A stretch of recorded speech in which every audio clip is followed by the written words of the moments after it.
So guys welcome back to my channel. कैसे हो आप सब। आज मैं आपको सिखाऊंगी पैंट का नाप लेना।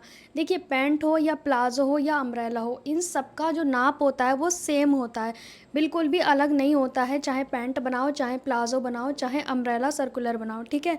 तो हम बेसिक नाप लेना सीखेंगे कि मेरा मेथड क्या है और मैं किस हिसाब से कटिंग और स्टिचिंग करती हूँ। तो इस वीडियो में सिर्फ नाप लेना सीखेंगे। कटिंग स्टिचिंग की वीडियो बहुत सारी चैनल पर डाली हैं और ये एक रिक्वेस्टेड वीडियो है कि मेज़रमेंट लेना सिखाएं पैंट प्लाज़ो का। तो चलिए स्टार्ट करते हैं। सबसे पहले आपको रेडी लेंथ लेनी होती है, तो मैं आपको अपना पास से दिखा रही हूँ ताकि आपको अच्छे से क्लियर हो। तो हमें कस्टमर को बोलना है दोनों पैर इक्वल करने हैं इस तरह से, और फिर आपको जहाँ पे बांधते हैं वहीं पे पकड़ाना है। मैं तो ऐसे ही करती हूँ, कस्टमर को कहती हूँ जहाँ पहनते हो वहीं पकड़ो। जिसको एंकल लेंथ चाहिए होती है उसको उसके हिसाब से नाप लेते हैं, जितनी लेंथ चाहिए। नॉर्मली हमें एंकल लेंथ ही चाहिए होती है ज़्यादातर, पर कुछ लोग होते हैं कि भाई उन्हें ऊंचा नहीं पहनना, तो उसके हिसाब से हम कर लेते हैं, ठीक है। और वहीं सलवार में हम फ्लोर से टच तक हम सलवार का नाप लेते हैं, राइट। तो हम पैंट का नाप लेंगे एंकल तक, बाकी कस्टमर की चॉइस है, ठीक है। लेकिन हम उसी को कहेंगे कस्टमर को कि भाई जहाँ पहनते हो वहीं से पकड़ो। पैर दोनों बराबर होने चाहिए, ठीक है। पैर हमारे दोनों बराबर होने चाहिए। तो ये हो गई लेंथ। उसके बाद हम चेक करते हैं ये थाई का माप। इस तरह से साइड से हमने नापना होता है थाई का मेज़रमेंट। इस तरह से साइड पे हमें नापना होता है थाई का मेज़रमेंट, ठीक है, इस तरह से। तो ये मेरा यहाँ पे फिक्स कितना आ रहा है, 22 इंच आ रहा है। लेकिन हम इसे 22 ना लिख के 24 लिखेंगे। क्यों? क्योंकि ये तो कपड़ा जो हम सूट का बनाते हैं ना तो वो स्ट्रेचेबल होता है और ना ही बहुत मजबूत होता है, नॉर्मल कपड़ा होता है। तो हम डायरेक्ट 22 का बनाएंगे तो बहुत टाइट हो जाएगा। तो नाप लेने का तरीका ये है कि आप फिक्स नापें पहले। तो जैसे मेरा 22 आ रहा है तो मैं लिखूँगी 24, ठीक है। इस तरह से आपको 24 लिखना है। लेकिन जो कटिंग में मैं 3 इंच लूजिंग ऐड कराती हूँ वो तो करनी ही है, उसमें नहीं चेंजेस करना है। पर नाप लेते वक्त भी हमें 2 इंच की लूजिंग डालनी है यहाँ पे। हम जब डायरी में लिखेंगे तो 22 की बजाय 24 लिखेंगे। थाई का मेज़रमेंट लेना बहुत ज़्यादा इम्पॉर्टेंट है अगर मेरा मेथड सीखना है तो इस तरह से मैंने थाई का मेज़रमेंट लिया है, ठीक है। रेडी लेंथ आपको पता चल गई कैसे लेनी है। उसके बाद हमारा बॉटम होता है।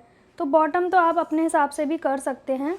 उसके बाद होता है बॉटम। तो बॉटम आपको इस तरह से लेना है पूरे राउंड में, इस तरह से, ठीक है। अगर ये पैंट हमारा बन रहा है पूरे राउंड में मान लीजिए 14 इंच या 15 इंच, लास्ट 15, तो ये हमारा आता है पैंट में, ठीक है, इस तरह से।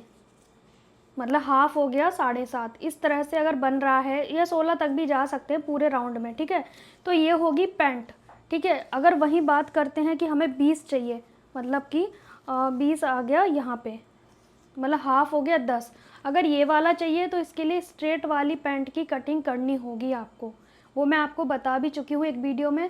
8 इंच से ज़्यादा जब बॉटम होता है तो हमें दूसरे तरीके से कटिंग करना होता है, और 10 इंच से ज़्यादा होता है तो हम अलग तरीके से करते हैं। मतलब तरीके अलग अलग हैं, नाप लेने का तरीका सेम है। तो इस तरह से आपको पूरे राउंड में चेक करना है पैर का कितना चाहिए हमें बॉटम, ठीक है। पूरा राउंड चेक करना है, ठीक है। उसके बाद हमारा थाई का नाप हो गया, लेंथ का हो गया, बॉटम का हो गया। मोस्ट इम्पॉर्टेंट हिप का। अब यहाँ पे क्या करेंगे, हम हिप साइज़ लेंगे इस तरह से, ठीक है। ये मोस्ट इम्पॉर्टेंट है, इस तरह से। अब आप देखो मेरा जो फिक्स आ रहा है ना, पहले हमें फिक्स नापना है ताकि वीडियो में मैं आपको समझा सकूं, क्योंकि आपको लगेगा कितना लूज़ पकड़ा है, तो इसलिए मैं फ़िक्स के हिसाब से बता रही हूँ। मेरा यहाँ पे फिक्स आ रहा है 38, ये देख रहे हो कितना टाइट है। लेकिन मैं कितना रखूँगी, 40। तो यहाँ पे मेरा जो हिप साइज़ रहेगा मैं 40 मान के इसे लिखूँगी, ना कि 38 लिखूँगी। फिक्स नापना इसलिए सिखा रही हूँ ताकि आपको समझ में आए कि इंची टेप कैसे पकड़ना है, कितना लूज़ लिया है मैम ने, ठीक है। तो फिक्स तो हर किसी को नापना आ ही जाएगा, तो उसके हिसाब से बता रही हूँ कि मैं 2 इंच ऐड करके लिखूँगी। 38 है तो मैं 40 लिखूँगी। ऐसे ही थाई का माप हमारा 22 था तो मैंने 24 लिखा है। इस तरह से आपको ये माप लेना है, ठीक है। कटिंग के समय जो लूजिंग ऐड होगी वो तो करनी है, जो मेरा मेथड है वो भी रखनी है, ठीक है। पर नाप लेने का तरीका ये है। अब बात आती है कि भाई हमारा इलास्टिक कितना डालें हम। तो जितना आपका हिप साइज़ आया है, मान लीजिए मेरा 40 आया है, ठीक है। तो 40 में आपको 12 माइनस कर देना है, 40 में कितना माइनस करना है, 12। तो आपका आ जाएगा रिजल्ट कि भाई हमारा 28 आएगा। जैसे कि 40 माइनस 12 करेंगे तो 28 आएगा। हमारी इलास्टिक जो डलेगी वो 28 डलेगी। लेकिन कुछ लोग बहुत ज़्यादा लूज़ पहनते हैं, जैसे कि मैं अपना बताती हूँ, मैं बहुत ज़्यादा कंफर्टेबल, बहुत लूज़ लूज़ पहनना पसंद करती हूँ। तो मैं क्या करती हूँ, मैं 12 नहीं 10 माइनस करती हूँ, पर रूल 12 का है, ठीक है, अगर आपको नॉर्मल फिक्स पहनना है तो। फिर बात आती है कि भाई इसमें बेल्ट कितना लें, इलास्टिक कितना लें। जैसे हाफ इलास्टिक हाफ बेल्ट बनाना है तो बेल्ट का पार्ट मेरे हिसाब से तो देखो कम लो तो अच्छा है, इलास्टिक ज़्यादा लो, क्योंकि कंफर्टेबल भी चाहिए। अगर हाफ आप बेल्ट डालोगे पीछे हाफ इलास्टिक तो वो अनकंफर्टेबल रहता है, बैठने उठने में थोड़ा प्रॉब्लम करता है। बट मैं क्या करती हूँ, जैसे कि 28 मेरा रिजल्ट निकल के आया तो 14 इंच की इलास्टिक 14 इंच की बेल्ट नॉर्मली डालते हैं। मैं क्या करती हूँ, मैं बस 11 इंच की बेल्ट रखती हूँ, बाकी जो इंचेस बचे उसमें मैं इलास्टिक को कवर करती हूँ। तो ये सारी चीज़ें मैंने आपको बता दी हैं। अब कैसे पैंट का नाप लेना है, पैंट हो प्लाज़ो सब कुछ सेम रहेगा।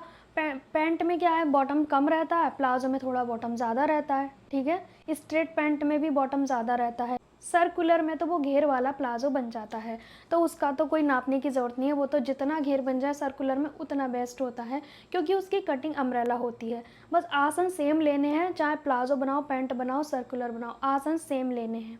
तो ये रिक्वेस्टेड वीडियो था कि मैम आप हमें बताएं कि भाई कैसे नापते हैं मेज़रमेंट, ठीक है। तो मेरा मेथड आपने सीख लिया, कटिंग का भी, स्टिचिंग का भी और मेज़रमेंट लेने का भी। और सेकंड चैनल पे ऑलरेडी मैंने डाला हुआ है कि बॉडी मेज़रमेंट लेके पैंट की कटिंग स्टिचिंग कैसे करें, फुल वीडियो। जस्ट अभी कस्टमर के सारे ब्लाउज़ आए हुए हैं, वरना मैं आपको कटिंग स्टिचिंग भी सिखा देती पैंट की। तो जब सूट आएंगे तब मैं आपके साथ फिर से शेयर कर दूँगी। तो नाप लेने का तरीका आपको अच्छा लगा तो कमेंट करके ज़रूर बताना। और आज एक 3 बजे सेकंड चैनल पे वीडियो आएगा जिसमें रहेगा कि सिलाई मशीन कौन सी लेनी चाहिए, कौन सी बेस्ट है, नॉर्मल बुटीक के लिए कौन सी चाहिए, और रोड साइड बुटीक कर रहे हैं तो कौन सी चाहिए, बहुत ज़्यादा काम कर रहे हैं तब कौन सी चाहिए, और घरेलू मशीन चाहिए तब कौन सी चाहिए। तो सिलाई की मशीन कौन सी लेनी चाहिए वो मैं आपके साथ शेयर करूँगी 3 बजे की वीडियो में। सेकंड चैनल पे आप ज़रूर देखें। Bye bye.